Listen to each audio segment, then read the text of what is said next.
Yo, everybody, it's been a little while since I've done a video, so, it means I've picked up a few new viewers, I guess. I haven't done a video in a while, so I'm not well rehearsed in videoing, I suppose. But, I'm just back to show off a experiment slash production, something that I built, I guess a couple months ago now, but that was after I sort of stopped or halted production of videos because I school and marching band. And so that's my focus in life, is not this. But I wanted to show this off for you guys since I haven't yet, and it's brand new. There were supposed to be, well, I guess another whole batch of exploring old rides, including all the wooden rides. But I just don't have, like, the willingness to go through and deal with movie maker shenanigans for that many more productions. So that leaves me at, I'm going to show you guys this and probably disappear for another little while because it's what I do. Maybe there'll be more in the summer. Anyway, today I've got to show you guys this new multi-ride thing that consists of a wooden coaster and an extended coaster, because extended just allows me to do a few more things in terms of track tilting that Hypercoaster can't, but it is a Hypercoaster, basically, except it has a loop. Interlocking loops with the wooden coaster. So, wooden coaster, it is called Arrowhead, and if we're going to go on a fictional story, this thing was built a long time ago and it's old. And then more recently, the Warhead got built and interlocks with it in a bunch of places and times out to be very similar. So that then means that they are basically racing coasters of two different types rather than the same exact type, just paralleling or mirroring, I suppose. So it's a bit of a different experiment, and I was like, ooh, what if I did that? And then I did that, and after like 15, 20, 30 minutes of thinking of what in the world I should name it, I was like, oh, I can do something head. So Arrowhead, Warhead, yeah, I think it works out pretty well. And then color scheming just sort of happened. So with that being said, I think it's time to show these things off. And shall we go in order of, the ride itself? What year each one was made? Heck.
I must say that I'm pretty darn proud of getting these things to time out near perfect. And now, Warhead.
So overall, I'm pretty darn proud with how this thing came out.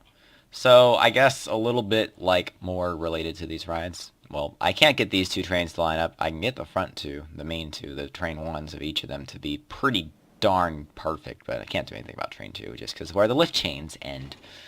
Noticing that there is a bit of a different lift speed helps get it to be a little more exact. And so we'll look at the stats. 696, 780, 417, pretty high.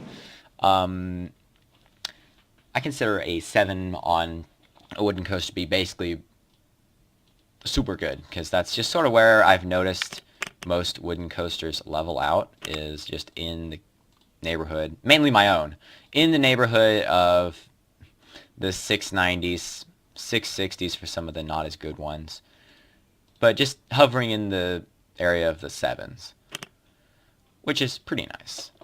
And then for that, the extended, it's not quite as high, just I think due to the fact that it's steel and smoother and just less exciting. But nice low 249 nausea, 525 intensity. Although there are some pretty strong helixes, and we'll have a look at the other things. Speed results, the Warhead gets up to 60 miles an hour, averages 27, and has a bit of a longer track length if I'm not mistaken. Oh wait. Yeah, longer track length than Arrowhead, just to sort of fit in with some of the other parts. I like how the stations are. The exits sort of snake and go under the track to get out there if I were to draw a path, but I don't have the ability to make paths since I use Coaster Editor and am smart. Anyway, almost the exact same, well, should be the exact same ride time. What am I saying? If it wasn't exact, I'd be a little worried, but it supposedly reads differently. Anyway, forces. 435 positive, and then only a 366. So actually more positive G's, I guess, due to the bottom there. That's the only thing I could see being that high. But I personally thought maybe it's the laterals that are higher. Yeah, higher lateral, and I think that's going to be due to this helix right here as we watch. Well, it's basically a helix all the way around, just sort of drawn out for Warhead. Followed by this section right here. I think that's where your lateral G's are going to come from. And drop results, 23 seconds of airtime, 14 drops, an inversion. 24 seconds of airtime, 15 drops, and an inversion. Overall, very similar rides in terms of how the numbers came out, which is pretty cool, considering they're quite different and loop around each other, especially in the helixy knot section. It's very different. But